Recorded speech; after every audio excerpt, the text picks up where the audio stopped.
do not go far, because Andrew's back from Johnson & Wales. How are you? I'm doing very well. How are you? Good. Good to see you again. And you are making sort of a fall twist on bruschetta. Yes, exactly. So we're doing a roasted butternut squash bruschetta. I love the sound of So that. it's the same components where it has like the acidic acids from the tomatoes and regular bruschetta, but instead we're doing agrodolce, which What's that? It is a fancy word for a vinegar simple syrup, essentially. Okay. So it's just red wine vinegar that's been reduced to 2 parts vinegar to 1 part sugar. So it's 1 cup of vinegar, half a cup of sugar. Okay.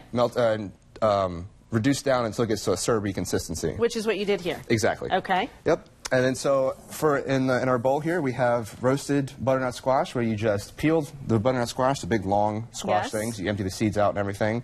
I diced it pretty small, maybe about a 1/4 inch dice. And then now I'm going to add Before you add, how long did you roast it for? Right, so it's 20 minutes at 400 degrees. And then Okay. I tossed it in just a little bit of olive oil, salt and pepper, sage, and some fresh thyme. Okay. Yep, so we're going to add some pomegranate seeds to it for some healthy antioxidants, nice and crunchy. I like that. So pomegranates are in the store now? Yes. Because they're really only in the store for a short period of time. Exactly, yeah. So this is from Harris Teeter. This is where I got these from. Perfect. Whole almonds, whole blanched almonds that I just chopped up and then toasted in the oven. Gives it a little nice nutty and crunch texture. Okay. And then we're going to take our agrodolce here and we're going to add that Fancy to... vinegar simple syrup. Yeah, fancy vinegar simple syrup. To that, it really adds that nice juice. And the longer it sits in the juice, the better the squash tastes, the better everything just comes together. And we're just going to stir it all up, just like you would with bruschetta. So instead of basil, we have our sage and thyme. Instead of tomatoes, it's the squash.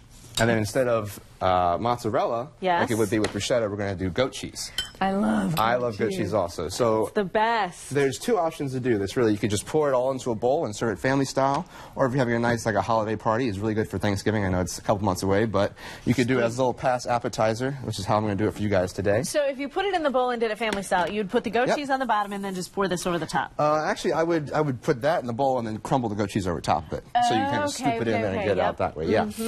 Yep. So then we're just going to take some of our little crostinis here, which is just whole grain sourdough bread that was made at Johnson & Wales in one of the pastry classes.